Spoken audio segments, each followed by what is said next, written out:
38 সংখ্যক দ্বিবাৰ্ষিক অধিৱেশনৰ অন্তিমটো কাৰ্যসূচীৰ প্ৰেক্ষাগৃহত আসন অলংকৃত কৰা ভক্তপ্ৰাণ ৰাইজ, আপোনালোক সকলোকে মই নমস্কাৰ জনাইছোঁ, সেৱা জনাইছোঁ, প্ৰণিপাত জনাইছোঁ আৰু ধন্যবাদ জনাইছোঁ এই কাৰণেই যে তিনিদিনীয়াকৈ ঢকুৱাখানাত অনুষ্ঠিত হোৱা ঢকুৱাখানা আৰু ধেমাজি জিলাৰ জনসাধাৰণৰ সহযোগত এই 38 সংখ্যক যি দ্বিবাৰ্ষিক অধিৱেশন সদৌ অসম মায়ামৰা সাংস্কৃতিক সমাজৰ কেন্দ্ৰীয় সমিতিৰ ইয়াত অনুষ্ঠিত হৈছিল আৰু সদৌ অসম মায়ামৰা হৰিজী সমাজৰ যি পূৰ্ণাংগ অধিৱেশন ইয়াত অনুষ্ঠিত হৈছিল তাৰ সফল পৰিসমাপ্তিৰ দিশত এতিয়া অগ্ৰসৰ হৈছে। আপোনালোকৰ সহযোগিতা অবিহনে এইখিনি হয়তো সম্ভৱ নহ'লহেঁতেন। সেইকাৰণে অঞ্চলটোৰ স্থানীয় ৰাইজৰ মই শলাগ লৈছোঁ আৰু উপস্থিত যিসকল আপোনালোক ভক্তপ্ৰাণ ৰাইজ এই মুহূৰ্তটো আছে আপোনালোককো কৃতজ্ঞতা জনাইছোঁ। মই টেলিভিশ্যনেই হওক সভা সমিতিয়েই হওক খুব খোলাখুলিকৈ কথা কৈ ভাল পাওঁ। মোৰ কোনো আৰ বেৰ নাথাকে। কোনোবাই ভাল পায় আৰু কোনোবাই বেয়া পায়। এই মুহূৰ্তটো আপোনালোকৰ এই 38 সংখ্যক অধিৱেশনৰ অন্তিম সময়ত মই উপস্থিত হৈ মোৰ বিবেকে যিকেইটা কথা ক'বলৈ ইয়াত অনুমতি দিব মই তেনেকুৱা কেইটামান কথা ক'ম আৰু কথা কৈ মই আপোনালোকৰ মাজৰ পৰা চিধাই গুচি যাম, কাৰণ মই আকৌ গুৱাহাটীলৈ উভতি যামগৈ ডিব্ৰুগড়ৰ পৰা। এই যে 1985 চনত সদৌ অসম মায়ামৰা সাংস্কৃতিক সমাজৰ জন্ম হৈছিল। কিয় জন্ম হৈছিল? লক্ষ্য আৰু উদ্দেশ্য কি আছিল? আৰু আজিৰ পৰা এই 38 বছৰৰ পূৰ্বে জন্ম হোৱা এই অনুষ্ঠানটো এতিয়া প্ৰথমতে কেঁচুৱা, তাৰ পৰা শিশু, তাৰ পৰা কৈশোৰ, তাৰপিছত যৌৱন আৰু তাৰপিছত প্ৰাপ্তবয়স্ক হৈ এতিয়া পূৰ্ণাংগ মানুহ হৈছে। বিয়া বাৰু পাতি সংসাৰ কৰিব পৰা বয়সৰ এজন পূৰ্ণাংগ মানুহৰ যিখিনি অভিজ্ঞতা, যিখিনি বয়স, সেই জোখাৰে এই অনুষ্ঠানটোৰো সিমানেই এতিয়া বয়স হৈছে। মই নাজানো যে 38 বছৰৰ পূৰ্বে জন্ম হোৱা এই অনুষ্ঠানটোৰ যি লক্ষ্য আৰু উদ্দেশ্য আছিল, আজি আপোনালোকে এই ঢকুৱাখানাত অনুষ্ঠিত কৰা দ্বিবাৰ্ষিক অধিৱেশনৰ সময়ত কিমানখিনি আপোনালোকে আত্মবিশ্লেষণ কৰিছে, কিমানখিনি আপোনালোকে অতীত ৰোমন্থন কৰিছে আৰু কিমানখিনি আপোনালোকে আজিৰ পৰা মাত্ৰ 12 বছৰৰ পিছত যেতিয়া আপোনালোকে সোণালী জয়ন্তী বৰ্ষ পাতিব 50 বছৰীয়া আপোনালোকৰ যি অতীত গৰিমামণ্ডিত সেই অধ্যায়টোৰ সূচনা কৰিব, সেই সময়ছোৱালৈ আপোনালোক কি ধৰণে অগ্ৰসৰ হ'বৰ কাৰণে আজিৰ এই দ্বিবাৰ্ষিক অধিৱেশনৰ ঢকুৱাখানাৰ এই ভূমিত কেনেদৰে সংকল্প লৈছে মই নাজানো। যদি আপোনালোকে পাতিব লাগে কাৰণেই পাতিছে, লক্ষ্য আৰু উদ্দেশ্যবিহীনভাৱে যদি আপোনালোকৰ এই দ্বিবাৰ্ষিক অধিৱেশনখন সমাপ্তিৰ দিশত, তেতিয়াহ'লে মই ভাবোঁ আপোনালোকৰ ক'ৰবাত ভুল হৈছে।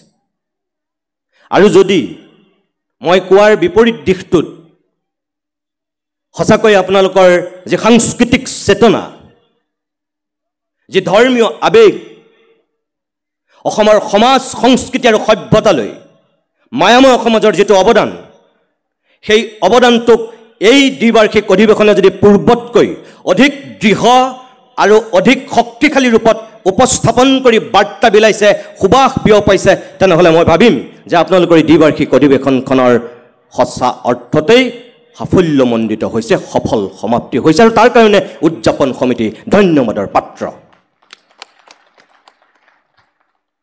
আপোনালোকৰ কিছু সময়ৰ পূৰ্বে প্ৰধান সম্পাদক মহোদয়ে যে সম্পাদকীয় প্ৰতিবেদন দিছে তাত কিছু কথা তেখেতে সন্নিৱিষ্ট কৰিছে। কালি শোভাযাত্ৰাত বিশাল মানুহ ভিৰ দি বাট নোপোৱা অৱস্থা বুলি কৈছে। আজি নিশাৰ ভাগলি থকা ভাওনা চাবৰ কাৰণেও ইয়াত মানুহৰে ঠাস খাব বুলি কৈছে। কিন্তু এতিয়া আপোনালোকৰ সভাখনত বহু মানুহ সিঁচৰিত হৈ আছে, কিন্তু তেখেতে আশা কৰাৰ ধৰণে মানুহ নহ'ল বুলি ভাবিছে। আৰু মই ইয়াৰ স্থানীয় দুই এক যুৱক বন্ধুৰ লগত কথা পাতিও মই গম পাইছিলোঁ যে ঢকুৱাখানাত ইয়াৰ পূৰ্বে বহুত ডাঙৰ ডাঙৰ অনুষ্ঠান হৈছে। শংকৰ সংঘৰ অধিৱেশনৰ পৰা আৰম্ভ কৰি বৰ্ণিল আৰু বৰ্ণাঢ্য কাৰ্যসূচীৰে ইয়াত ডাঙৰ অনুষ্ঠান পূৰ্বতে হৈছে, কিন্তু এইটো অঞ্চলত আপোনালোকৰ এই মায়াময়া সাংস্কৃতিক সমাজৰ এই দ্বিবাৰ্ষিক অধিৱেশনখনৰ সমান ডাঙৰ অনুষ্ঠান এই স্থানীয় অঞ্চলটোত ইয়াৰ পূৰ্বে হোৱা নাছিল এইখনেই প্ৰথম তেনেকুৱা অনুষ্ঠান আৰু আপোনালোকৰ হাত চাপৰি আপোনালোকৰ সহাৰিয়ে মই কোৱা কথাটোৰ সত্যতা প্ৰমাণ কৰিছোঁ এতিয়া কথা হ'ল যদি সঁচাকৈ আপোনালোকে যেনেকৈ সমৰ্থন জনাইছে এই অধিৱেশনখনৰ সফল সমাপ্তি হৈছে আত্মবিশ্লেষণ কৰিছে ভৱিষ্যতৰ সোপান ৰচিবৰ কাৰণে ইয়াত দৃঢ় সংকল্প লৈছে তেনেহ'লে আপোনালোক সকলো জিন্দাবাদ কিন্তু যদি তাৰ বিপৰীতে হৈছে তেনেহ'লে মই ক'ম যে জিন্দাবাদ নহয় মুৰ্দাবাদ আপোনালোকৰ নেতৃত্বক ক'ৰবাত ব্যৰ্থ হৈছে তেওঁলোক 2 এই যে অসমীয়া জাতিৰ প্ৰাণ প্ৰতিষ্ঠাতা আত্মাস্বৰূপ মহাপুৰুষ শ্ৰীমন্ত শংকৰদেৱৰ যোগেদি যিখন আমি অসম পৰৱৰ্তী সময়ত লাভ কৰিলোঁ এই অসমখনত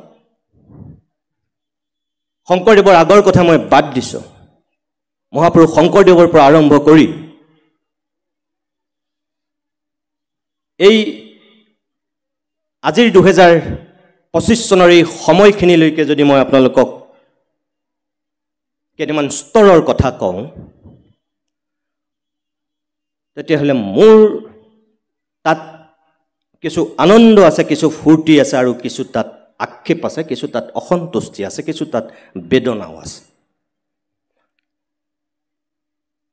যেনে ধৰক ইয়াত কেইবাগৰাকীও বিজ্ঞ পণ্ডিত সত্ৰাধিকাৰ প্ৰভু মোৰ সন্মুখতো মোৰ বয়োজ্যেষ্ঠ দেউতাসম খুৰাসম বা বৰ্তাসম বা কোনোবা তাতকৈ কনিষ্ঠ বহুত শ্ৰদ্ধেয় ব্যক্তি আছে আই মাতৃসকল আছে ভুলতো আপোনালোকে নাভাবিব যে মই আপোনালোকক কিবা জ্ঞান দিয়াৰ ধৃষ্টতা কৰিছোঁ সেই মোৰ সাহস নাই আৰু মই ইয়াত বহি থাকোঁতেও মই মন কৰিছোঁ আপোনালোকে চাওক হয়নে নহয় যে মই যদিও ইয়াত নিৰ্দিষ্ট বক্তা হৈ আহিছোঁ সঁচা কথা ক'বলৈ গ'লে মোৰ না মোৰ সেই ধৰণৰ ব্যক্তিত্ব আছে না মোৰ সেই পাণ্ডিত্য আছে না মোৰ সেই যোগ্যতা আছে না মোৰ সেই দক্ষতা আছে না মোৰ সেই গৰিমা আছে না মোৰ সেই বয়স অভিজ্ঞতা আছে এটাও নাই শূন্য এখেতসকল মোতকৈ বয়সৰ ফালৰ পৰাও প্ৰত্যেকগৰাকী অভিজ্ঞ জ্যেষ্ঠ নমস্য আৰু ধৰ্মীয় দিশৰ পৰাও তেখেতসকল বহুত উচ্চ চিন্তাৰ অধিকাৰী কোনোবা হয়তো শাস্ত্ৰজ্ঞ কোনোবা হয়তো সঁচা অৰ্থত বৈষ্ণৱ পণ্ডিত আৰু সত্ৰৰ সত্ৰাধিকাৰসকলৰ কথা মই নকলোৱেই তেখেতসকলৰ তুলনাত মই নগণ্য নিষ্কিন নিমিত্ৰ মাত্ৰ কিন্তু তাৰ পিছতো মই আপোনালোকক কোনটো কথা ক'ব বিচাৰিছোঁ আমাৰ অসমখনৰ এই যে ক'লো 2025 চনলৈকে শংকৰদেৱৰ আগৰ কথা মই বাদ দিছোঁ শংকৰদেৱৰ পৰা যদি মই আপোনালোকক কওঁ কেইজনমান দেৱ অসমীয়া সমাজ জীৱনত জন্ম হৈছিল যিকেইজন দেৱৰ প্ৰভাৱ আজিও সদিয়াৰ পৰা ধুবুৰীলৈ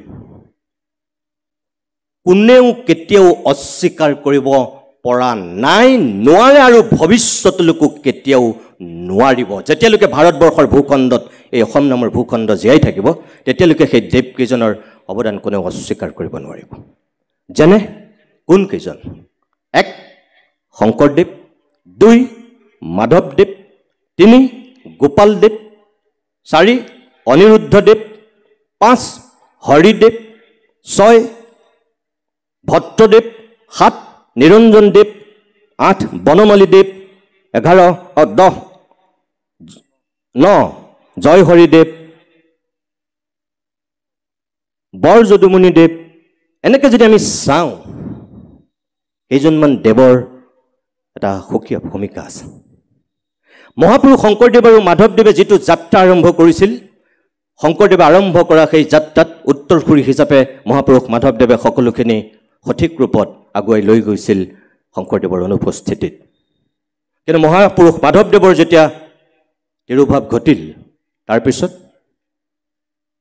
যেনে মহাশূন্যতাৰ সৃষ্টি হৈছিল শংকৰদেৱ আৰু মাধৱদেৱৰ যিটো অনবদ্য অৱদান সেই সময়ত আছিল কোনে লৈ গৈছিল গোপাল আটাই গোপালদেৱে যেনেকৈ শংকৰদেৱৰ অন্যতম প্ৰিয় শিষ্য আছিল মহাপুৰুষ মাধৱদেৱ তেনেকৈ এই দুয়োজনে মহাপুৰুষ নোহোৱা হোৱাৰ পিছত গোপালদেৱে যিখিনি আগুৱাই নিব বিচাৰিছিল সেই গোপালদেৱৰ আটাইতকৈ প্ৰিয় শিষ্য কোন আছিল? অনিৰুদ্ধদেৱ। আজি ইয়াত অনিৰুদ্ধদেৱৰ কথা কোৱা হৈছে আৰু মায়াময়া সমাজৰ যেটো লক্ষ্য আৰু উদ্দেশ্য সেই কথাখিনিৰ ইয়াত গুৰুত্ব পাইছে। এই যে দেৱকেইজনৰ যেটো অৱদান, কাৰ বেছি অৱদান আছিল, কোন কেইজনৰ শক্তিশালী ভূমিকা আছিল? এই আটাইকেইজনৰে আছিল। প্ৰতিভা অনুযায়ী, সময় অনুযায়ী, চিন্তা অনুযায়ী, প্ৰভাৱ অনুযায়ী অলপ কাৰোবাৰ সুকীয়া সুকীয়া অস্তিত্ব। প্ৰত্যেকে যে শংকৰদেৱৰ সমানেই আধিপত্য বিস্তাৰ কৰিব তেনেকুৱা একো কথা নাই। শংকৰদেৱৰ পিছত মাধৱদেৱ, মাধৱদেৱৰ পিছত গোপালদেৱ আৰু গোপালদেৱৰ পিছত অনিৰুদ্ধদেৱে কোনখিনি মানুহৰ কাৰণে চিন্তা কৰিছিল, কাম কৰিছিল। এই যে মাজুলী আৰু যোৰহাটলৈকে মাধৱদেৱে আহি যিখিনি নৱবৈষ্ণৱ ধৰ্মৰ প্ৰচাৰ আৰু প্ৰসাৰ কৰিছিল, তাৰ পৰৱৰ্তী সময়ত উজনি লৈ শংকৰদেৱ আহিল না মাধৱদেৱ আহিল? নাহিল, আহিব নোৱাৰিলে। আৰু কিয় আহিব নোৱাৰিলে মই আপোনালোকক নতুনকৈ কোৱাৰ এতিয়া কোনো প্ৰয়োজন নাই। যাৰ কাৰণে গোপালদেৱক শংকৰদেৱে দায়িত্ব দিছিল আৰু বহুত তাত বিভিন্ন ধৰণৰ কথা আছে। এইবিলাক কিমান সঁচা মিছা আজিও হয়তো সঠিক ৰূপত আমি গম পাব পৰা নাই। মাধৱদেৱৰ লগত গোপালদেৱৰ সংঘাতৰ কথা কিছুমানে কয় নহয়। শংকৰদেৱে গোপালদেৱক উজনিলৈ পঠিয়াই দিছিল আৰু তাৰপিছত গোপালদেৱে গোটেই গুৰু দায়িত্বটো অৰ্পণ কৰিছিল অনিৰুদ্ধদেৱক। আৰু যাৰ কাৰণে অনিৰুদ্ধদেৱে এই ডিব্ৰুগড়, তিনিচুকীয়া, শিৱসাগৰ, এই উজনি অসমৰ গোটেই অঞ্চলটোত তেখেতে ধৰ্ম প্ৰচাৰত নিমগ্ন হৈছিল। আৰু অলপ কিছু পৰিমাণে ক'ৰবাত সাংস্কৃতিকভাৱে অকণমান হয়তো কিছু সুকীয়া চিন্তাৰে আগবাঢ়িছিল। এই যে যেনেকৈ গায়ন বায়নত খোল আৰু তাল তাত ব্যৱহাৰ কৰা হয়, আপোনালোকৰ মোৱামৰীয়াত হয়তো, এই মায়ামৰাত হয়তো মৃদংগ ব্যৱহাৰ কৰা হয়। তাত যিটো গায়ন বায়নৰ পাগুৰি, আপোনালোকৰ ইয়াত পাগুৰিটো বেলেগ। গামোচাৰ ৰং, আপোনালোকৰ যিখিনি সাধাৰণতে ধৰ্মীয় ৰীতি নীতিৰে যিখন গামোচা লোৱা হয় তাত কিছু সুকীয়া। এনেকুৱা কিছু অলপ সাংস্কৃতিকভাৱে অকণমান পৰিৱৰ্তন এটা আছে। মোৰ কথা হ'ল এই যিখিনি পৰিৱৰ্তন, এইখিনি কিয় হৈছিল? এনেই হৈছিল নে ইয়াৰ কিবা কাৰণ আছিল? অনিৰুদ্ধদেৱে কোনখিনি মানুহৰ কাৰণে কাম কৰিছিল? আপোনালোক ইয়াত গৰিষ্ঠ সংখ্যক হয়তো মটক জনগোষ্ঠীৰ মানুহ আছে, মৰাণ জনগোষ্ঠীৰ মানুহ আছে আৰু বাকী অন্যান্য সম্প্ৰদায়ৰ চাগে বহু মানুহ আছে। এটা কথা ঠিক যে মটক আৰু মৰাণৰ গোটেই মানুহখিনি এই মায়াময়া সমাজৰ অন্তৰ্গত। কিন্তু অকল মায়াময়া সমাজ মানে মটক আৰু মৰাণ নহয়। ইয়াত অন্যান্য বিভিন্ন জনগোষ্ঠীৰ প্ৰতিনিধিও ইয়াত যিহেতু সোমাই আছে। ইয়াত আহোম আছে, ইয়াত কৈবত্ৰ আছে, ইয়াত কলিতা আছে, ইয়াত বৰাহী আছে, ইয়াত হয়তো কোনোবা মিচিঙো আছে চাগৈ। এই যিখিনি সেই সময়ৰ শংকৰদেৱ আৰু মাধৱদেৱৰ পিছৰ সময়ছোৱাক ধৰ্মীয় চেতনাৰে জাগ্ৰত কৰিবৰ কাৰণে আৰু আধ্যাত্মিক যিটো আমাৰ পৰিকাঠামো সেইটো মজবুত কৰি কেনেকৈ এক দেও এক সেউ এই যিটো বাণী আছিল সেইটোক সাৰোগত কৰি কেনেকৈ লৈ যাব বিচাৰিছিল। বহুতে কয় যে শংকৰদেৱৰ পৰা বহুত পৃথক হৈ গৈছিল অনিৰুদ্ধদেৱ। মই ভাবোঁ নহয়, একো পৃথক নহয়। সময়ৰ অলপ পৰিৱৰ্তনত যিখিনি পৰিৱৰ্তন আহে সেইখিনি স্বাভাৱিক, তেতিয়াও আহিছিল, এতিয়াও হয়তো আহিছে। সেইটো কি আপুনি ধৰ্মৰ ক্ষেত্ৰতে কওক, কি সামাজিক সাংস্কৃতিক ক্ষেত্ৰতে কওক, সেই পৰিৱৰ্তনটো স্বাভাৱিক থাকিবই আৰু তেতিয়াও হয়তো হৈছিল। কিন্তু আমাৰ কিছুমান দৃষ্টিভংগী সামাজিকভাৱেও আৰু ৰাজনৈতিকভাৱে আমাৰ চৰকাৰীভাৱেও শাসক পক্ষৰ ফালৰ পৰাও আগৰ দিনত যেনেকৈ কিছুমান পৰিৱৰ্তন হোৱা নাছিল, এতিয়াও মই ভাবোঁ এই একবিংশ শতিকাৰ তৃতীয়টো দশকতো আমাৰ বহুতৰ কিছুমান মানসিকতাৰ পৰিৱৰ্তন হোৱা নাই। আজি 576 সংখ্যক মহাপুৰুষ শংকৰদেৱৰ আমি আবিৰ্ভাৱ তিথি উদযাপন কৰোঁ। কিন্তু শংকৰদেৱে যি দৰ্শন শিকাইছিল, অসমীয়া জাতিয়ে সঁচাকৈ সেই দৰ্শনক অনুসৰণ আৰু অনুকৰণ কৰি আজিও আগবাঢ়িব পাৰিছেনে? একেধৰণে অনিৰুদ্ধদেৱে যিখিনি এই উজনি অসমত বৰ্তমানে এই 11খন জিলাত যি সক্ৰিয় ৰূপত 30খন সত্ৰ আছে, এই সত্ৰখনৰ যিমানখিনি শিষ্য প্ৰশিষ্য আছে, অনিৰুদ্ধদেৱে দেখুওৱা সেই সঁচা পথটোত যিটো তেখেতৰ ধৰ্মীয় দৃষ্টিভংগী, যিটো দৰ্শন, সঁচাকৈ শিষ্য প্ৰশিষ্যসকল অগ্ৰসৰ হৈছেনে? মোতকৈ আপোনালোকে বেছি ভালকৈ জানিব। মই শংকৰ সংঘৰ অধিৱেশনতো কৈছোঁ, সত্ৰ মহাসভাৰ কাৰ্যসূচীটো কৈছোঁ, বা অসম সাহিত্য সভাৰ মঞ্চতো কৈছোঁ, আৰু বিভিন্ন ধৰণৰ সভা সমিতিবিলাকতো মই সেই কথাটো কৈছোঁ যে আমি অসমীয়া জাতিয়ে কিছুমান কাম আমি কৰিব লাগে কাৰণে কৰোঁ, আনক দেখুৱাবলৈ কৰোঁ। যিটো আমাৰ আন্তৰিকতা, যিটো আমাৰ সদিচ্ছা, সেইটো আমাৰ নাই। যেনে ধৰক আপোনালোকৰ এই মহিলাসকলৰ সদৌ অসম মায়ামৰা হৰিজী সমাজ কেতিয়া গঠন হৈছে? 2019 চনত। এই সদৌ অসম মায়ামৰা সাংস্কৃতিক সমাজ কেতিয়া জন্ম হৈছে? আজিৰ পৰা 38 বছৰ পূৰ্বে। মোক আপোনালোকে বেয়া পালেও মই মোৰ চিন্তাটোহে কৈছোঁ, মোৰ লগত আপোনালোকে একমত হ'ব লাগিব বুলি কথা নাই। কিন্তু ইয়ালৈ আহিছোঁ যেতিয়া মইতো মোৰ কথাখিনিয়ে ক'ম। মই ভাবোঁ যে যেনেকৈ আমাক ৰজা ঘৰে ক'ৰবাত আমাক অন্যায় কৰিছে, তেনেকৈ কিন্তু আপোনালোকৰ নিজৰো ক'ৰবাত অকণমান ভুল হৈছে। এই 38 বছৰ আজি যে অধিৱেশন হৈছে ইয়াত, এইটো আচলতে আজি চাগে মোৰ মতে 80-90 বছৰ হ'বলগীয়া অনুষ্ঠান আছিল।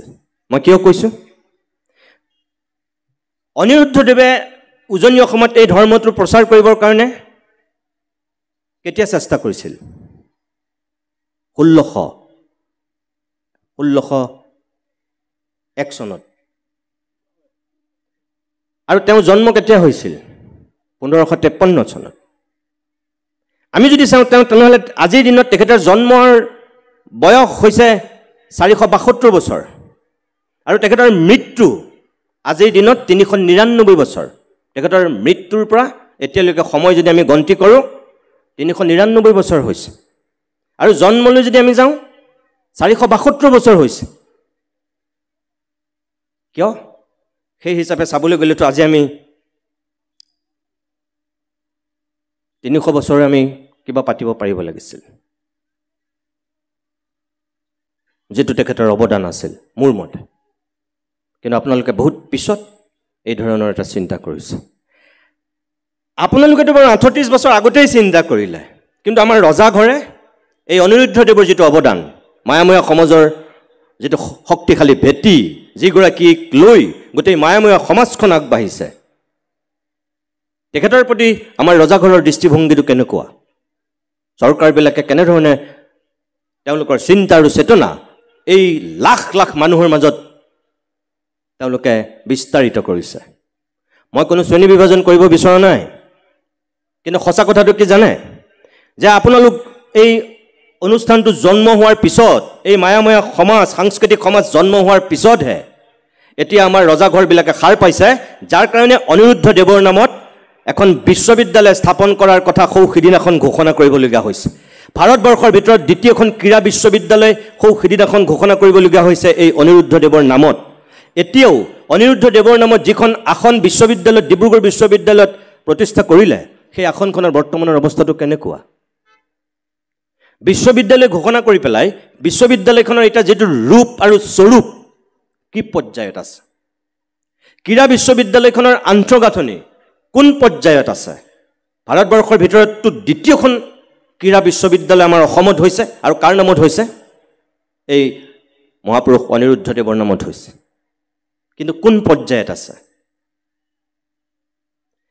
এই যিটো সদিচ্ছা, এই যিটো আন্তৰিকতা, নিৰ্বাচন আহে, নিৰ্বাচনৰ সময়ত কোনোবা মুখ্যমন্ত্ৰীয়ে, কোনোবা ৰাজনৈতিক নেতাই, কোনোবা কেন্দ্ৰীয় মন্ত্ৰীয়ে ভোট আদায়ৰ কাৰণে যদি মহাপুৰুষসকলকো সন্মুখলৈ আনি নিৰ্বাচনী বৈতৰণিৰ পাৰ হোৱাৰ একোটা মাধ্যম কৰি লয়, মই তেনেহ'লে ক'ম যে তাতকৈ আৰু দুৰ্ভাগ্যজনক জঘন্য ঘটনা একোৱেই হ'ব নোৱাৰে।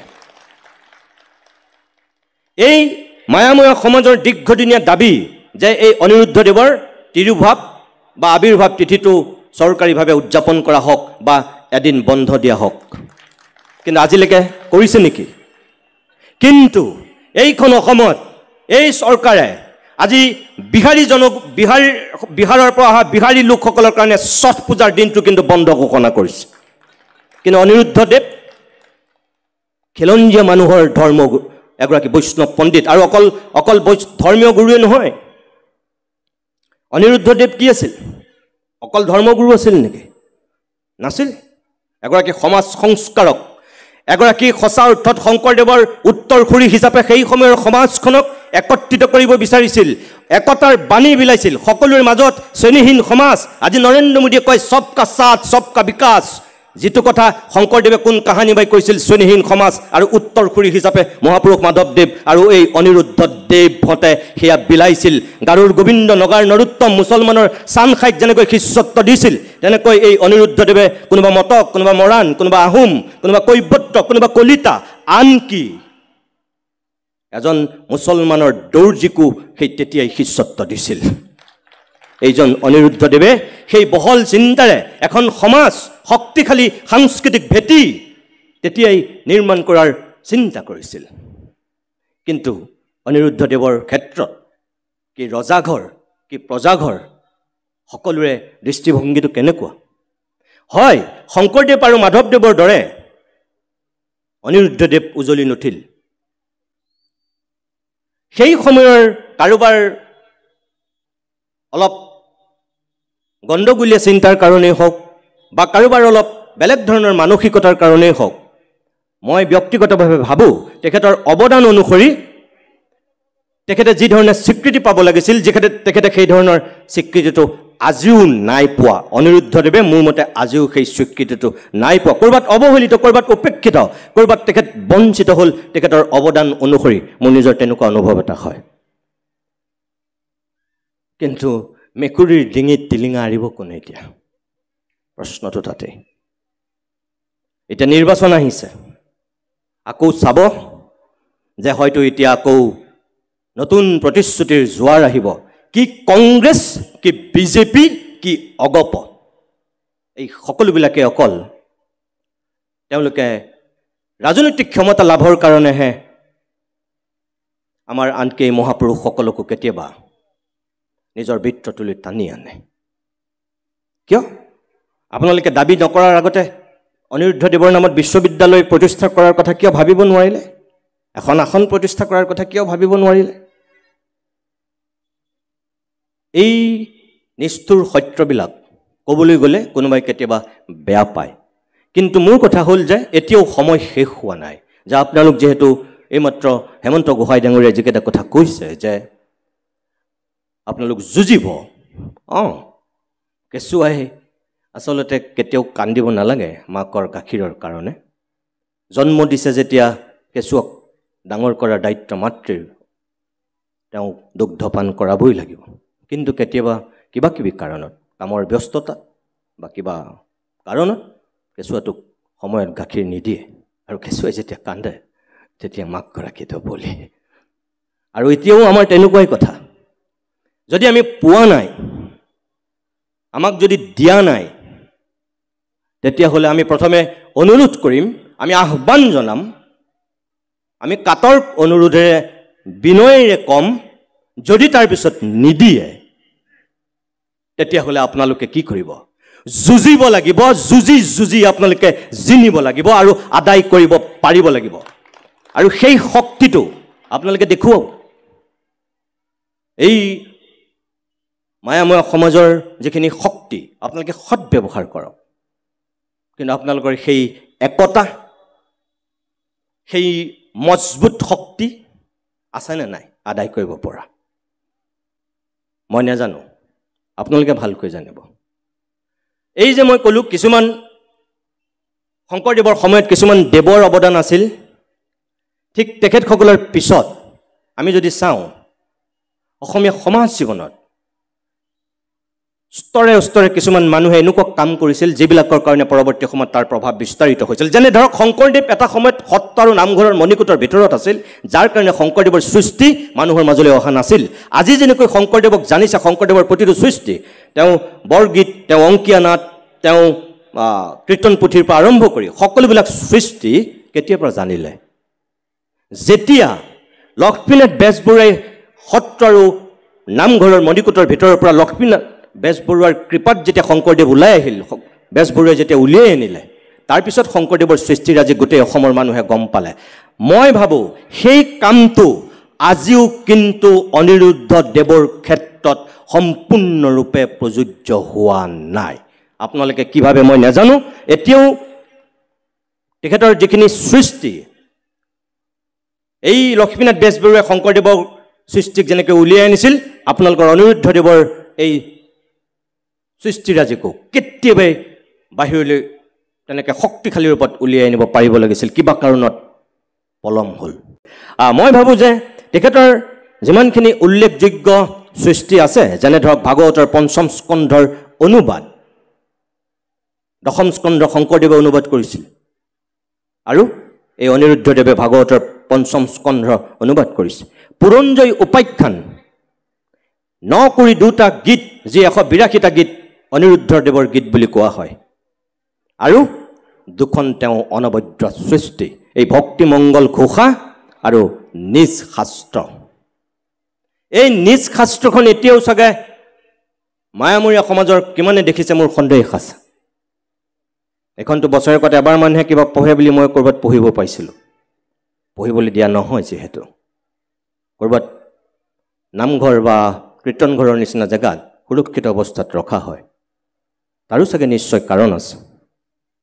ভক্তিমংগল ঘোষাখন দেৱতা জ্ঞান কৰি নামঘৰত ৰখা হয় যিহেতু, আৰু সকলোৱে পঢ়িবলৈ চাগে নোৱাৰিব পাৰে। কিন্তু তাত যিখিনি তত্ত্ব আছে, তাত যিখিনি দৰ্শন আছে, সেইখিনি যদি অকল মণিকূটৰ ভিতৰতে আবদ্ধ হৈ থাকে, নামঘৰৰ ভিতৰতে যদি সোমাই থাকে, তেতিয়াহ'লে মই ক'ম যে শংকৰদেৱক যেনেকৈ মণিকূট আৰু সত্ৰৰ ভিতৰত ৰাখি পেলাই লক্ষ্মীনাথ বেজবৰুৱাৰ সময়লৈকে সেই সময়ৰ সমাজখনে অন্যায় কৰিছিল, তেনেকৈ কিন্তু অনিৰুদ্ধদেৱৰ ক্ষেত্ৰতো একেই অন্যায় কৰা হ'ব। জানিব লাগিব, উঠি অহা প্ৰজন্মতে বুজিব লাগিব যে অনিৰুদ্ধদেৱ কোন, অনিৰুদ্ধদেৱৰ সৃষ্টিৰাজি কি, তেখেতৰ চিন্তাৰ দৰ্শনটো কি আছিল, কোনখন সমাজ নিৰ্মাণ কৰিব বিচাৰিছিল, তেওঁ যিটো ধৰ্ম প্ৰচাৰ কৰিছিল সেই ধৰ্মৰ বাণী কি আছিল, ভেটি কি আছিল, এইটো বুজিব লাগিব। অকল আপোনালোক জ্যেষ্ঠখিনিয়ে জানিলে নহ'ব, উঠি অহা প্ৰজন্মটোৰ মাজত তেখেতৰ সপোনবিলাক সিঁচি দিব পাৰিব লাগিব আমি। কিন্তু সেইখিনি আমি কৰিব পাৰিছোঁ নে নাই, এইটো আচল কথা। ২ নম্বৰ, এতিয়াও কিন্তু কিছুমান তথ্য বিভ্ৰাট আছে আপোনালোকৰ এই মায়াময় সমাজখনৰ ক্ষেত্ৰত। ইয়াৰ এই তথ্য বিভ্ৰাট দূৰ কৰাৰ গুৰু দায়িত্বটো কাৰ? নিশ্চয় কোনোবাই নহয় কোনোবাই ল'বই লাগিব। মই নাজানো কোনে ল'ব সেই গুৰু দায়িত্ব, কিন্তু আপোনালোক এতিয়া যিহেতু এই ৩৮ সংখ্যক দ্বিবাৰ্ষিক অধিৱেশন আয়োজন কৰিব পৰাকৈ ইমান বিশাল আৰু বৰ্ণাঢ্য অনুষ্ঠানৰ আয়োজন কৰিব পৰা শক্তি সামৰ্থ্য আয়ত্ত কৰিছে, গতিকে আপোনালোকে সেই দিশতো খোজ দিয়ক। অকল অধিৱেশন পতাতেই নহ'ব, যিটো বৌদ্ধিকভাৱে যিখিনি এতিয়াও কৰা হোৱা নাই, যেনে ধৰক মই আপোনালোকক খোলাকৈ কওঁ এটা কথা, মই কেইবাখনো কিতাপ এই মায়াময়াৰ সন্দৰ্ভত, মটক আৰু মৰাণ জনগোষ্ঠীৰ ইতিহাসৰ সন্দৰ্ভত যেতিয়া মই পঢ়িছিলোঁ, তাত কিন্তু কিছুমান বিভ্ৰান্তিকৰ তথ্য আছে। আনকি মটক জনগোষ্ঠীৰ যিখন ডক্টৰ উপেন ৰাভা হাকাচাম ছাৰে যিখন সম্পাদনা কৰিছে, বুৰঞ্জী সদৃশ মটক জনগোষ্ঠীৰ গ্ৰন্থ, মহামূল্যৱান গ্ৰন্থ, আৰু মৰাণ জনগোষ্ঠীৰো যিখন বুৰঞ্জী সদৃশ গ্ৰন্থ, যতদূৰ সম্ভৱ আমাৰ মাজুলী বিশ্ববিদ্যালয়ৰ উপাচাৰ্য মহোদয়ে চাগে সেইখন সম্পাদনা কৰিছে, লিখিছে তেখেতে। ইয়াত এই উপেন ৰাভা হাকাচামৰ কিতাপখনতো কিছুমান মোৰ চকুত পৰা মই কথা আপোনালোকক ক'ব বিচাৰোঁ, যিটো সেই বিভ্ৰান্তিবিলাক কিন্তু যদি আমি তেনেকৈ লৈ গৈ থাকোঁ, তেতিয়াহ'লে অনিৰুদ্ধদেৱৰ ক্ষেত্ৰত অন্যায় কৰা হ'ব, মায়াময় সমাজৰ ক্ষেত্ৰত অন্যায় কৰা হ'ব। এই যে মায়াময়া, মোৱামৰীয়া, মোৱামৰা, মায়াময়া, এই গোটেই যিটো আপোনালোকৰ সংজ্ঞা ক'ৰ পৰা হ'ল, কেনেকৈ হ'ল, কিয় হ'ল, কি কাৰণত এই মায়ামৰা এটা গোট সৃষ্টি হ'ল একদম শুদ্ধ আৰু সঠিক ৰূপত সংজ্ঞায়িত হৈছেনে নাই যদি নাই হোৱা কেতিয়া হ'ব কিছুমান কথা বিভ্ৰান্তিকৰ এই উপেন ৰাভা হাকাচাম ছাৰৰ কিতাপখনতেই আছে যে শংকৰদেৱৰ মাধৱদেৱে ডাঙৰে গৈ থকাৰ সময়ত এই বতৰ ডাৱৰ হোৱাৰ কথা যিটো অনিৰুদ্ধদেৱক সোধাৰ কথা তাত আছে অনিৰুদ্ধদেৱে ক'লে এই মন্ত্ৰবীজ পাঠ কৰি পেলাই যে বৰষুণ নাহে বুলি ক'লে মাধৱদেৱৰ লগত মতৰ অমিল হ'ল তাৰপিছত শংকৰদেৱে উজনি অসমলৈ অনিৰুদ্ধদেৱক পঠিয়াই দিলে তাত এই কথাবিলাক লিখা আছে মোৰ মতে সেইটো ভুল এই মতক জনগোষ্ঠীৰ আপোনালোকৰ বুৰঞ্জী সদৃশ কিতাপখনতে সেই কথাটো লিখা আছে মই কোনো বুৰঞ্জীবিদো নহয় কোনো মই শাস্ত্ৰজ্ঞ পণ্ডিতো নহয় মই কোনো সত্ৰাধিকাৰো নহয় মই কোনো ধৰ্মীয় ব্যক্তিও নহয় কোনো ব্যাগম বুদ্ধিজীৱীও নহয় কিন্তু মোৰ মতে সেইটো ভুল মই কিয় কৈছোঁ শংকৰদেৱৰ জন্ম হৈছিল 1449 চনত শংকৰদেৱ জীয়াই আছিল 120 বছৰ আৰু অনিৰুদ্ধদেৱ কেতিয়া জন্ম হৈছিল 1553 চনত 1449ত শংকৰদেৱৰ জন্ম 1553ত অনিৰুদ্ধদেৱৰ জন্ম আপুনি ভাবকচোন তেতিয়াহ'লে 104 বছৰ বয়সত যিজন মানুহ সৰু তেওঁ কেনেকৈ শংকৰদেৱৰ লগত নাৱত কৰিবলৈ যাব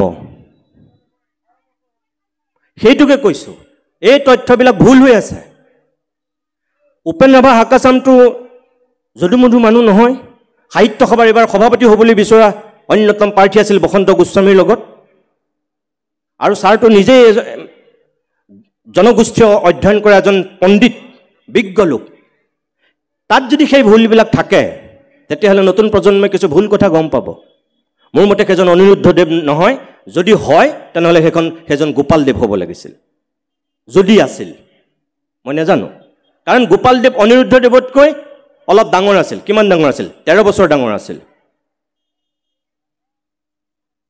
কিবা কাৰণত শংকৰদেৱৰ লগত গোপালদেৱৰ সেইটো সম্পৰ্ক হ'ব পাৰে সেইটো মোৰ বিশ্বাস নহয় তথাপিও হ'ব পাৰে কিবা কাৰণত চাগে 120 বছৰ জীয়াই থকা শংকৰদেৱে একেবাৰে বুঢ়া বয়সত যদি গোপালদেৱক লগ পাইছিল কিবা কাৰণত গোপালদেৱ একেবাৰে ডেকা ল'ৰা হ'ব পাৰে তেতিয়া এই যিবিলাক তাত অলপ কথা আছে সেই কথাবিলাক মই ভাবোঁ অলপ ঠিক কৰিব লাগিব যেনে ধৰক এতিয়া মোৱামৰীয়া বা মায়ামৰা যিটো তাৎপৰ্য আপোনালোকৰ ইয়াতে সদৌ অসম মায়ামৰা সাংস্কৃতিক সমাজ লিখা আছে এতিয়া এই মায়ামৰাটোক বহুতে বেলেগ ধৰণে কয় মোৱামৰীয়াৰ পৰা আহিছে বুলি কয় মোৱামৰা বুলি কয় আৰু মায়ামৰা কোনো মতে এইটো এই সত্ৰত কিছু গুপুত সেৱা আছে মই সেই কিতাপতে পঢ়িছোঁ গুপুত সেৱা আছে যিবিলাক মোৱা মাছ কেন্দ্ৰিক সেই সেৱাবিলাকৰ লগত জড়িত বোলে মোৱা মাছৰ কথা আছে যিটোৰ কাৰণে এই মোৱামৰা শব্দটোৰ সৃষ্টি হৈছে মায়ামৰা শব্দৰ সৃষ্টি হৈছে আন এঠাইত আছে মায়াৰ পৰা মুক্ত হ'ব লাগিব কাৰণ এই ধৰ্মত যিসকল জড়িত হ'ব তেওঁলোক সম্পূৰ্ণৰূপে মায়াৰ পৰা মুক্ত যিটোৰ কাৰণে ইয়াৰ ভকতিয়ে মায়াক একেবাৰে নিষ্ক্ৰিয় কৰিছে মচি পেলাইছে সেইটো কাৰণে মায়ামৰা হৈছে আন এঠাইত আছে আকৌ মায়াৰ জৰিয়তে অলৌকিক কাৰ্য সম্পাদন কৰিব পাৰে ইয়াৰ ওলোটা কথাটো আছে যে মায়াৰ জৰিয়তে অলৌকিক কাৰ্য সম্পাদন কৰিব পাৰে যিটোৰ কাৰণে মায়াময়া হৈছে যেনে ধৰক স্বৰ্গদেউ চুকাম্ফা যিটো খুৰা ৰজা বুলি আমি যাক কওঁ এই যে খুৰা ৰজাই মাতিনি মহাত্মাটো পৰীক্ষা কৰিব বিচাৰিছিল এটা কলহত যে পাগুৰি ভৰাই দি পেলাই সুধিছিল কি আছিল বুলি তেওঁ যে ক'লে ফেটি সাপ আছে বুলি পৰীক্ষা কৰিবৰ কাৰণে যেতিয়া চালে সেই পাগুৰিডাল ফেটি সাপ হৈ পেলাই ৰজালৈ চুকে খেদি আহিল সঁচানে মিছা নাজানো সেইটো এতিয়া মায়াৰ কথা কৈছে সঁচাও হ'ব পাৰে মিছাও হ'ব পাৰে মই নাজানো আৰু সেইটোক লৈ আকৌ কিছুমানে তাৎসল্য কৰে যেটো কেনেকৈ সম্ভৱ অসম্ভৱ কিন্তু যদি অসম্ভৱ যিবিলাকে কয় তাত কিন্তু কিছুমান যুক্তি আছে শংকৰদেৱতো গোটেই ব্ৰহ্মপুত্ৰখন সাঁতুৰি পাৰ হৈছিল বুলি কয় প্ৰকাণ্ড সাৰ গৰুক যুঁজি পেলাই গিৰাই দিছিল বুলি কয় যদি শংকৰদেৱ শিশু অৱস্থাত এটা ষাঁড় গৰুৰ লগত যুদ্ধ কৰি ষাঁড় গৰুটোক যদি হৰুৱাব পাৰে আৰু শিশু অৱস্থাতে যদি গোটেই বিশাল ব্ৰহ্মপুত্ৰ, অৱশ্যে তেতিয়া ব্ৰহ্মপুত্ৰখন চাগে ইমান বিশাল নাছিল, ঠেক আছিল, কাৰণ আজিৰ পৰা 575 বছৰ বা 500 বছৰ আগৰ কথা, 75 মানে ধৰক কিমান 65 বছৰমান, 565 বছৰমানৰ আগৰ কথা হ'ব। শংকৰদেৱ শিশু অৱস্থাত 8-10 বছৰৰ যদি ব্ৰহ্মপুত্ৰ পাৰ হৈছিল, গতিকে 565 বছৰৰ আগৰ কথা, তেতিয়া ব্ৰহ্মপুত্ৰখন চাগে ইমান বহল নাছিল, ঠেক আছিল, কিন্তু হ'লেওতো পাৰ হৈছে। শংকৰদেৱৰ ক্ষেত্ৰতো তেনেকুৱা কিছু কথা আছে। এই মন্ত্ৰৰ যিটো কথা, বৰষুণ নিদিবৰ কাৰণে প্ৰাৰ্থনা কৰা, মন্ত্ৰ জপ কৰাৰ কাৰণে বৰষুণ নিদিয়াৰ কথা, আমি নাজানো সঁচা মিছা, হ'বও পাৰে আৰু নহ'বও পাৰে, কাৰণ এনেকুৱা যিখিনি কথা আছে। আকৌ ব্ৰহ্মপুত্ৰ দি গৈ থকাৰ সময়ত মাছমৰীয়াজনে ক'তো যেতিয়া মাছ নাপালে, তেৰাক যেতিয়া উঠাই লৈ গৈছে, তেওঁ যে কৈছে এইটো জেগাতে মাছ মাৰিলে তুমি পাবা বুলি, আৰু তাতে যে মাছ মাৰিছে গোটেই জাল ভৰি যিটো মোৱা মাছ আহিছে বুলি কৈছে, তেতিয়াই তেওঁক অভিহিত কৰিছে যে মোৱা মৰা, সেইটো কাৰণে মোৱা মৰীয়া হৈছে বুলি। সঁচাকৈ সেইটোৰ এটা যুক্তি আছেনে নাই, সেইটো সত্য হয়নে নহয়? এই যিখিনি গৱেষণা, এই যিখিনি অধ্যয়ন, এইখিনি কিন্তু মই ভাবোঁ এটা সঠিক বিশ্লেষণ হোৱাটো জৰুৰী। তাৰমানে মই কোনটো কথা কৈছোঁ আপোনালোকক, যে এতিয়ালৈকে সেই পূৰ্ণাংগ যিখন বুৰঞ্জী, এই মায়ামৰাৰ যিটো পূৰ্ণাংগ যিখন বুৰঞ্জী, যিখনক সকলোৱে একেমুখে স্বীকাৰ কৰিব, গ্ৰহণ কৰিব, কোনো বিতৰ্ক নহয়, বিভ্ৰান্তি নহয়, সেই কামটো কিন্তু মোৰ মতে আপোনালোকে কৰাটো উচিত, আৰু সেই দায়িত্ব কিন্তু আপোনালোকে ল'ব লাগিব, এই মায়ামৰা সাংস্কৃতিক সমাজে ল'ব লাগিব। ইমান দিনে কোনো লোৱা নাই আৰু নলয়ও, আপোনালোকে লওক, এইটো বৌদ্ধিক কাম, কৰক, এটা দিগদৰ্শন হ'ব, ভৱিষ্যতলৈ সম্পদ হ'ব। সেই ধৰণৰ যদি কামখিনি আমি নকৰোঁ, আমি অকল যদি অধিৱেশন পাতোঁ, সাংস্কৃতিক অনুষ্ঠান পাতোঁ, ভাওনা পাতোঁ, এইটো ঠিকেই আছে, কিন্তু আচল কামটো ক'ৰবাত থাকি যাব। মোৰ আপোনালোকৰ প্ৰতি সেইটো এটা অনুৰোধ। আৰু এটা কথা, এই যে মই ক'লোঁ লক্ষ্মীনাথ বেজবৰুৱাই শংকৰদেৱক উলিয়াই আনিছিল, আপুনি চাওক, অনিৰুদ্ধদেৱ ক'ত জন্ম হৈছিল? মাধৱদেৱকতো কোনো উলিয়াই অনা নাছিল, শংকৰদেৱক লক্ষ্মীনাথ বেজবৰুৱাই উলিয়াই আনিছিল, মাধৱদেৱকতো উলিয়াই অনা নাছিল, কিন্তু মাধৱদেৱ স্বমহিমাৰে উজলি উঠিছিল। অনিৰুদ্ধদেৱ একেই লখিমপুৰৰে সন্তান আছিল। মাধৱদেৱ লেটিকু পুখুৰীত জন্ম হৈছিল, আৰু এইগৰাকী অনিৰুদ্ধদেৱ এই ধলপুৰৰ এই ডকুৱা অঞ্চলৰ অলপ ভিতৰলৈ গৈ যিটো বিষ্ণু বালিকুঞ্জত এতিয়াও সেই সত্ৰখন আছে, তাত জন্ম হৈছিল। এই নাৰায়ণপুৰত অকল মাধৱদেৱ আৰু অনিৰুদ্ধদেৱৰে জন্ম নহয়, এই যে মই আপোনালোকক কেইজনমান দেৱৰ কথা ক'লোঁ, আপোনালোকে যিসকলে অধ্যয়ন কৰিছে আপোনালোকে গম পায়, অসমৰ সমাজ জীৱন আন্দোলিত কৰা, আহ্লাদিত কৰা কেইবাজনো আতাপুৰুষৰ, কেইবাজনো মহাপুৰুষৰ আচলতে আমাৰ তাত জন্ম হৈছে। আৰু আমি লখিমপুৰীয়া হিচাপে বা সেই নাৰায়ণপুৰীয়া হিচাপে ময়ো আপোনালোকৰ ওচৰত লজ্জিত বা ময়ো দুখিত যে আমি চাগে এই লখিমপুৰীয়া সন্তান হিচাপে আমিও সেই দায়িত্বটো ক'ৰবাত পালন কৰাত আমি ব্যৰ্থ হৈছোঁ, মই স্বীকাৰ কৰোঁ। যেনে ধৰক শংকৰদেৱতকৈ, শংকৰদেৱ 1449 জন্ম হৈছে, কিন্তু শংকৰদেৱ আৰু মাধৱদেৱে যিজনক সম্বৰ্ধনা জনাইছিল তেওঁ পাণ্ডিত্যৰ কাৰণে, তেওঁ সাংস্কৃতিক জ্ঞানৰ কাৰণে, বিশেষকৈ সংস্কৃত চৰ্চাৰ কাৰণে, বেদৰ পুৰাণৰ জ্ঞানৰ কাৰণে, সেইজন আছিল হৰিদেৱ। আৰু হৰিদেৱৰ জন্ম হৈছিল 1426 চনত, শংকৰদেৱতকৈ আগত। সেই হৰিদেৱো কিন্তু এই নাৰায়ণপুৰতে জন্ম। মাধৱদেৱৰ যিজন এই গোপাল আটাক উত্তৰসূৰী কৰিছিল, কিন্তু তাৰপিছত এই মাজুলী কমলাবাৰীৰ পৰা ধৰি নাৰায়ণপুৰলৈকে যিখিনি গুৰু দায়িত্ব মাধৱদেৱে অৰ্পণ কৰি মাধৱদেৱ গুচি গৈছিল বৰপেটালৈ, কাক দি থৈ গৈছিল? বদুলা পদ্ম আটাক।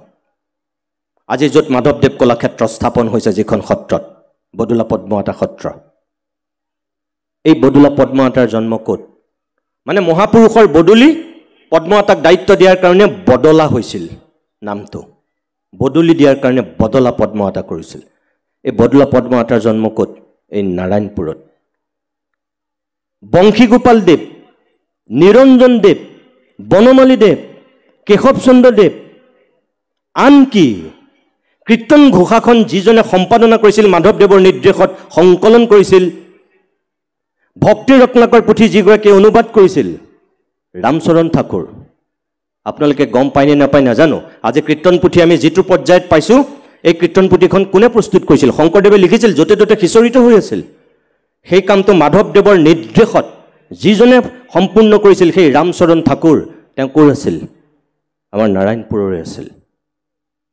এনেকৈ যদি চাই 12টাৰ জন্মস্থান হৈছে নাৰায়ণপুৰ আৰু তাৰ ভিতৰত এই অনিৰুদ্ধদেৱ অন্যতম অনিৰুদ্ধদেৱ যেনেকৈ জন্ম হৈছিল তেনেকৈ তেখেতৰ ইহলীলাও সম্বৰণ হৈছে এই লখিমপুৰতে এই বিহপুৰীয়াত এতিয়া কথা হ'ল বিহপুৰীয়াৰ যিখন নাহৰআতি থান আছে সেই থানখনৰ অৱস্থা কি পৰ্যায়ত আছে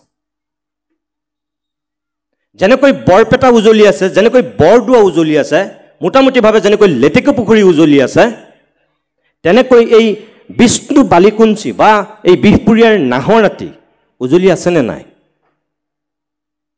সেই পৰ্যায়ত চৰকাৰে গুৰুত্ব দিছেনে নাই ইয়াত তেখেত বহি আছে এই একদম নাহৰআতিৰ পৰিচালনা সমিতিৰ সভাপতি মহোদয় তেখেতে মোতকৈ বেছি ভালকৈ আপোনালোকক এই সন্দৰ্ভত খবৰ দিব পাৰিব প্ৰায় 70 বিঘামান মাটি আছে বেদখল হৈছিল তেখেতসকলৰ অনুৰোধত চৰকাৰে বুলে অলপতে সেইখিনি বেদখল মুক্ত কৰিলে কিন্তু এতিয়াও সেই নাহৰআতিক যিটো পৰ্যায়লৈ লৈ যাব পাৰিব লাগিছিল চৰকাৰে নিছেনে নাই নিয়া কিন্তু কিছুমান কাম এই চৰকাৰৰ দিনততো হৈছে কৰিছে মোৰ কথা হ'ল এতিয়া আন্তৰিকতা সদিচ্ছা আৰু লোকক দেখুৱাবলৈ কৰা কামৰ মাজত পাৰ্থক্য আছে আপোনালোকৰ প্ৰতি মোৰ অনুৰোধ সেইটোৱেই চৰকাৰক বাধ্য কৰক আৰু যিখিনি কাম সঁচাকৈ এতিয়াও ক'ৰবাত আন্তৰিকতা সদিচ্ছাৰ অভাৱত পৰি ৰৈছে আপোনালোকৰতো জনপ্ৰতিনিধি আছে আপোনালোকৰতো বৌদ্ধিক নেতৃত্ব আছে আজি ইয়াতে অভ্যৰ্থনা সমিতিৰ সভাপতিটো ইয়াৰ স্থানীয় সন্মানীয় বিধায়ক মহোদয় ঢকুৱাখনাৰ এখেতৰ যোগেদি আপোনালোকে কিছুমান বস্তু চৰকাৰৰ ওচৰলৈ লৈ যাওক আচলতে ইয়াত আজি কোনোবা মুখ্যমন্ত্ৰী বা ইয়াত কোনোবা বিভাগীয় মন্ত্ৰী সাংস্কৃতিক মন্ত্ৰী কোনোবা আহিব লাগিছিল আহি এই যিখিনি কাম পৰি ৰৈছিল চৰকাৰে আজি ইয়াত ঘোষণা কৰিব পাৰিব লাগিছিল যে এই আধৰুৱা কামখিনি আমি শেষ কৰিবলৈ গৈ আছোঁ কিন্তু সেইখিনি কৰিব লাগে বুলি ভয়তেই চাগে কোনো নাহিলেই এই আপোনালোকে হাত চাপৰি মাৰিছে তাৰমানে মই কোৱা কথাটো মিছা নহয় কোনোবা ভয়ত নাহিলে কিন্তু এই সদিচ্ছাটো এই আন্তৰিকতাটো আমি যেতিয়ালৈকে আদায় কৰিব নোৱাৰিম তেতিয়ালৈকে কিন্তু মই ভাবোঁ যে কিছুমান ক্ষেত্ৰত আপোনালোক পিছ পৰি ৰ'ব মই আকৌ কৈছোঁ যে আমাৰ যিবিলাক জনগোষ্ঠীয় দ্বন্দ্ব যিবিলাক চিন্তা এইবিলাক আমি জীয়াই ৰাখিলে নহ'ব আজি যদি মটক মৰাণ জনগোষ্ঠীটোৰ গৰিষ্ঠ সংখ্যক মানুহ আছে বুলি বেলেগ মানুহ ইয়াত নাই বুলি যদি কোনোবাই ইগনোৰ কৰিব বিচাৰিছে তেতিয়াহ'লে সেইটো বৰ উচিত কথা নহ'ব এই নৰেন্দ্ৰ মোদীৰ সবকা সাথ সবকা বিকাশ সবকা বিশ্বাস এইটো বাণী শংকৰদেৱে সেই তেতিয়াই কৈছিল অনিৰুদ্ধদেৱে তেতিয়াই কৈছিল সেইটো আমি এতিয়া প্ৰমাণ কৰি দেখুৱাব লাগে আমি সকলোৰে মাজত সমান আমাৰ ধৰ্ম একেই আমাৰ জাত পাত উচ্চ নিচ ধনী দুখীয়া এইবিলাক বিভাজন আমাৰ মাজত থাকিব নালাগে আমি একতাৰে আগুৱাব পাৰিব লাগে আৰু সেইখিনিৰ কাৰণে কিছু দায়িত্ব আৰু কৰ্তব্য ৰজাঘৰ প্ৰজাঘৰ সবৰে আছে মই শেষ কৰিব বিচাৰিছোঁ মই আপোনালোকক শেষত এটা কথা ক'ম যে মটক মৰাণ আহোম চুতীয়া কৈবৰ্ত কলিতা বৰাহী এই যিমানখিনি মানুহ এই 13খন জিলাত বিভক্ত হৈ এই মায়ামৰা সত্ৰৰ অংশীদাৰিত্ব হৈ আছে 30খন সত্ৰ ইয়াত শিষ্যত্ব গ্ৰহণ কৰি আছে মই আশা কৰিম যে আপোনালোকৰ এই 30খনৰ পৰা 50খন হওক 5 লাখৰ পৰা 10 লাখ হওক শিষ্য প্ৰশিষ্য আৰু তাৰ যিটো দৰ্শন যিটো চেতনা সেইটো আপোনালোকে সঠিক ৰূপত লৈ যাওক এই যে মই ক'লো অনিৰুদ্ধদেৱক যদি আপোনালোকে এতিয়াও তেওঁ সৃষ্টিৰাজিক উঠি অহা প্ৰজন্মৰ মাজলৈ লৈ আহিব পৰা নাই চিন্তা কৰক কেনেকৈ লৈ আহিব পাৰি তেওঁ গীতখিনি এই যে 182টা গীত আছে গোৱাৰ ব্যৱস্থা কৰক নতুন প্ৰজন্মক শিকাওক সেইখিনি তেওঁ পুথিকেইখনত যি তাত্ত্বিকতা আছে সেই তত্ত্বটো শিকাওক নতুন প্ৰজন্মক তেওঁ কি ক'ব বিচাৰিছে তেতিয়াহে আচলতে তেখেতৰ প্ৰতি উচিত শ্ৰদ্ধা জনোৱা হ'ব ভক্তি জনোৱা হ'ব আৰু তেতিয়াই মই ভাবোঁ যে আপোনালোকে এনেকৈ অধিৱেশন পতাৰ সাৰ্থকতা থাকিব শেষত ইয়াত যেহেতু সদৌ অসম মায়ামৰা হৰিজী সমাজৰ পূৰ্ণাংগ অধিৱেশন ইয়াত আই মাতৃসকল আছিল মই আপোনালোকক শেষত এটাই অনুৰোধ কৰিব বিচাৰোঁ যে পৃথিৱীৰ বুকুত এটা জাতি হিচাপে যদি জীয়াই থাকে সেই জাতিটোৰ কিছুমান উপাদান লাগে আৰু সেই জাতিটোক প্ৰতিনিধিত্ব কৰা কিছুমান মানুহ লাগে সাংস্কৃতিকভাৱে পৃথিৱীৰ য'তেই নাথাকক একোটা জাতিৰ সেই জাতিটোৰ সাংস্কৃতিক পৰিচয় প্ৰথম কিন্তু সেই জাতিটোৰ নাৰী সমাজ মহিলা সমাজ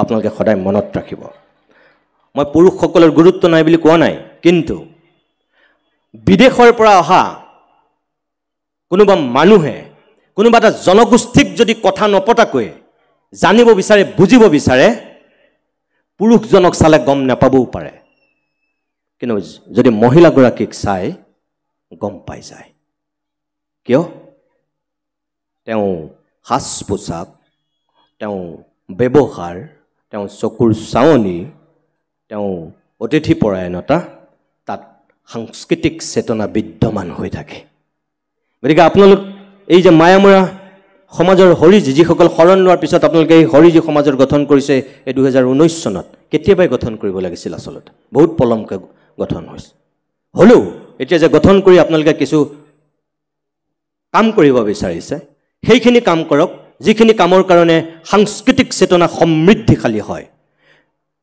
এটা জাতি যদি পৃথিৱীৰ বুকুত জাতি হিচাপে জীয়াই থাকিব লাগে তেতিয়াহ'লে আপোনালোকে মনত ৰাখিব কেইটামান উপাদান সেই জাতিটোৰ গাত থাকিবই লাগিব 1 ভাষা 2 সংস্কৃতি 3 উন্নত সাহিত্য এই তিনিটা উপাদান অবিহনে কোনো জাতি জীয়াই নাথাকে আজি মটক মৰাণ আজি আহোম চুতীয়া মিচিং দেউৰী খামতি বড়ো ৰাভা কাৰ্বি ডিমাচা যিমানখিনি অসমত জাতি জনগোষ্ঠীৰ মানুহ আছে কিহৰ ভিত্তিত তেওঁলোক জীয়াই আছে নিজস্ব ভাষা নিজস্ব কৃষ্টি সংস্কৃতি নিজস্ব খাদ্যাভাস আচাৰ ব্যৱহাৰ